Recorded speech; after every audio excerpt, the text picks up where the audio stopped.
Just go to the yung pinakadulo. Mabagal lang po yung internet. Yan.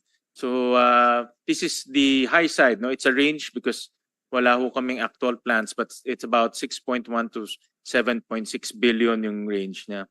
So makikita natin nag-umpisa siya around 2018 more or less, no? And pinakita ko na rin to last time kay Ms. Go Huaping, yung kanyang check and cash deposits. Nilabas nga yung ano. And nag-umpisa yung kanyang mga deposits from 2018 all the way to 2024, amounting to 1.9 billion pesos, no?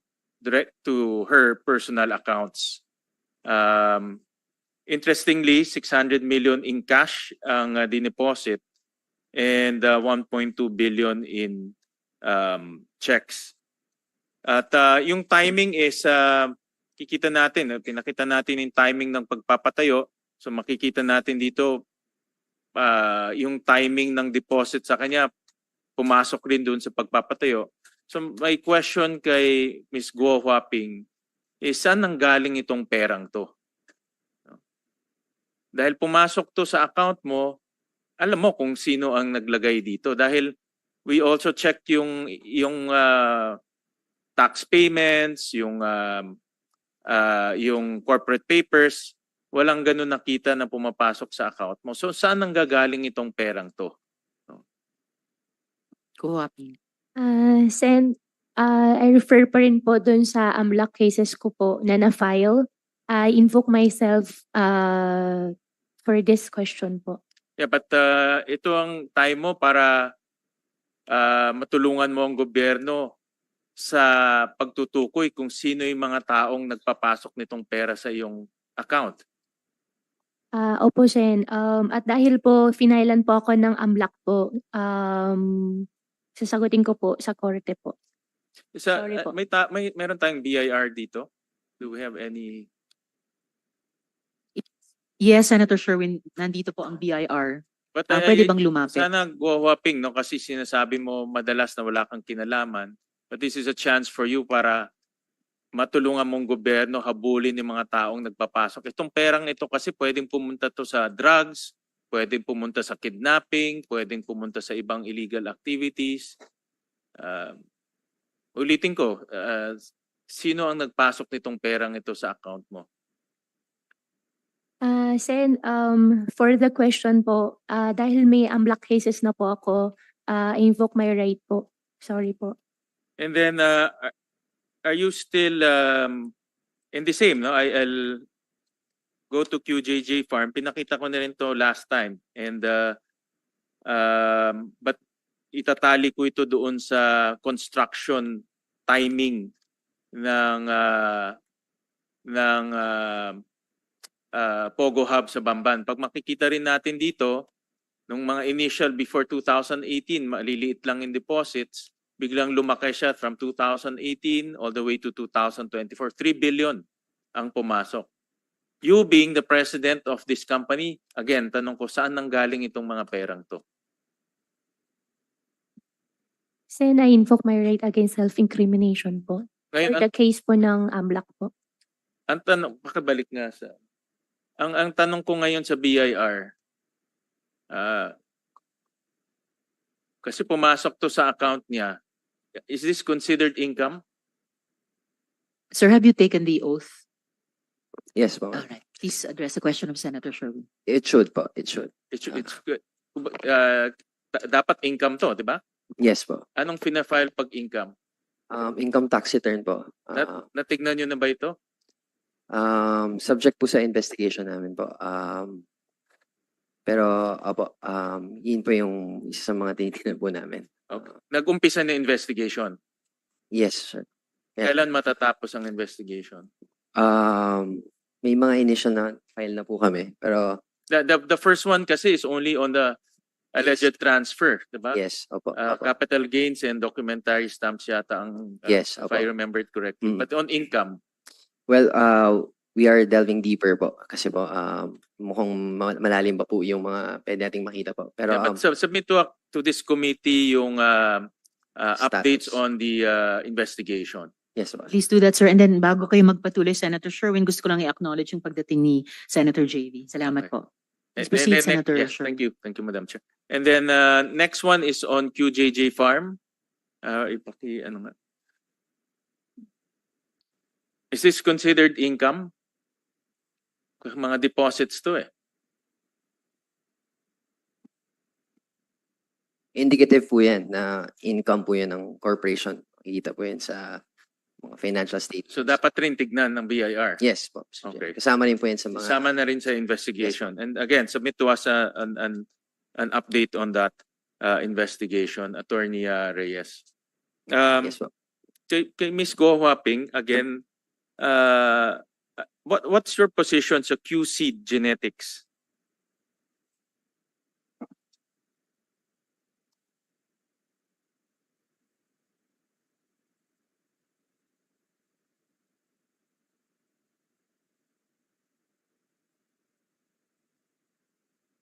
Co-hopping.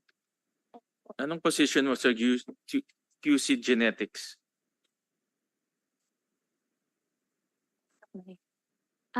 Sen, doon po sa QCID po, business interest lang po yata yung nakalagay po sa akin doon. Based on the GIS, you're the chairman of the board. Hindi po ako sure kung yan po yung latest po. Yan yung Ayan po yung latest na latest. nakafile. Okay. Yan yung latest na nakafile. You're chairman of the board. Sa QJJ Embroidery, what's your position? President po. President based on the 2023 General Information Sheet. And then tinignan rin namin kasi yung interestingly, nakita rin namin yung mga records. Pumasok rin, naging very active ang account ng embroidery, and we'll show that in terms of cash and check deposits. Before, dormant yung account nito prior to 2017, but it became active around 2017-18 onwards. Again, the same timing as the construction of the Pogo Hub in Bamban.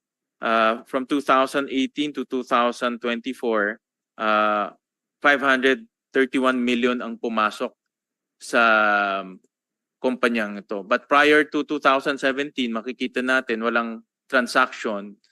So ang ibig sabihin, this company is dormant, no? Dahil walang transaction na pumapasok sa account niya. And then nakita rin namin sa genetics,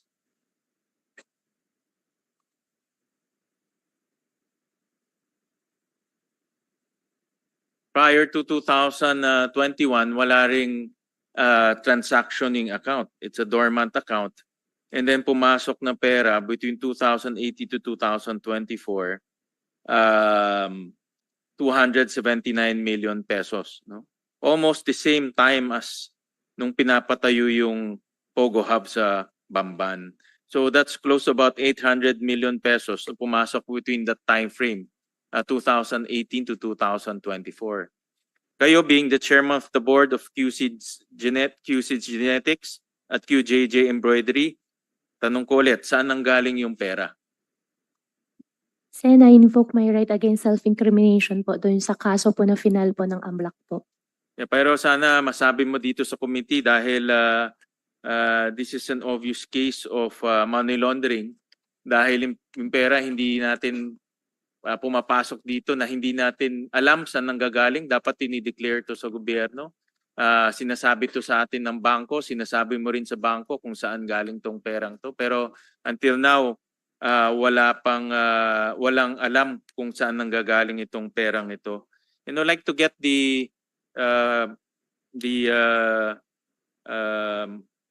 some comments from AMLAC in terms of the cases that were filed. Kumusta na yung cases natin? Your Honor, may I defer to the Deputy Director of the Investigation? Yes, go ahead. Enforcement. Go ahead.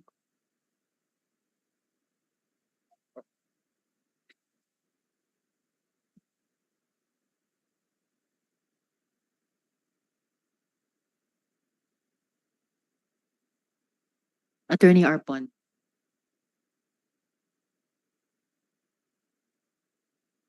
Good afternoon po, Your Honor. At present, Your Honor, we have been granted the bank inquiry authority by the Court of Appeals, and we are gathering information based on that bank inquiry order, Your Honor. But this will form part of the case that you will file that you mentioned to this committee mid-October, tama ba? That's right, sir. Tama, ito kasama na ito, ano? Kasama na itong kasong ito, the ones I mentioned. That's correct, sir. All right, thank you for that.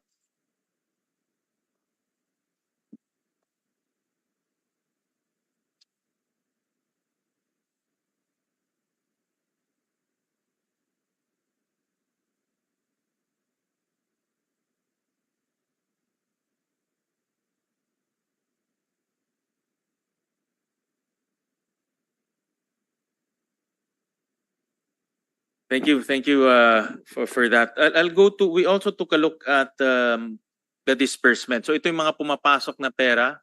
We have established about 5.8 billion pumasok to the accounts of Alice Go, QJJ Embroidery, QJJ Farm, Q Genetics, all being led by Alice Go, either as chairman of the board or the president of the company. We also look at the disbursements, kung saan pumupunta yung pera. And interestingly, may nakita kaming based on the reports that we saw, that in the Alice Go accounts, nag-issue siya ng 1.2 billion 1.1 billion in a span of from 2018 to 2024. These are the checks issued during those times. Pumasok 1.9 billion to his account, lumabas 1.1 billion between 2018 and 2024. And I keep emphasizing itong time frame dahil dito pinatayo yung Pogo Hub sa Bamban. Dito nag-umpisa mabuo yung Pogo Hub sa Bamban. So I would like to ask si Ms. Go Huaping, sino yung mga binayaran nitong mga checks na ito? Sen, I think may record po sa office para po dun sa mga payees po ng mga checks.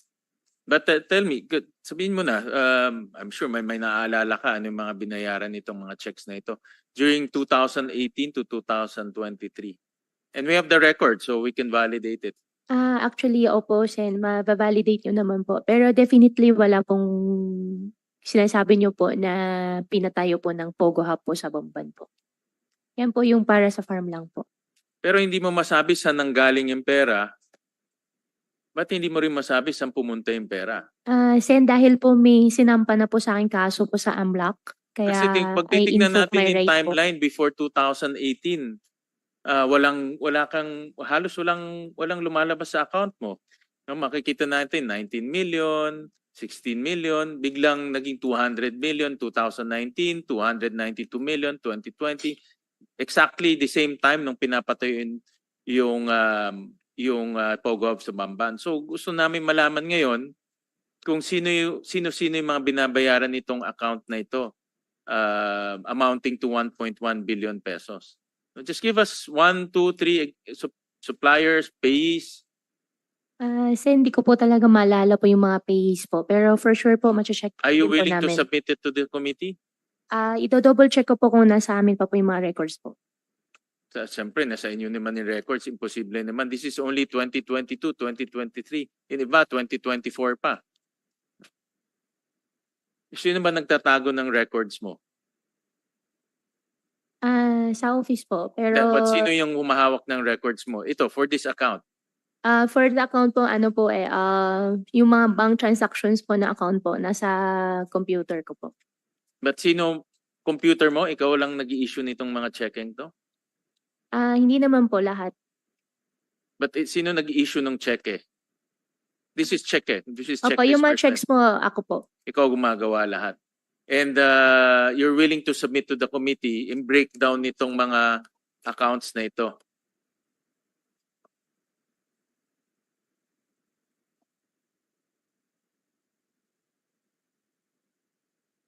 You're willing to submit to the committee yung breakdown nitong 1.1 billion na dinisperse ng accounts mo.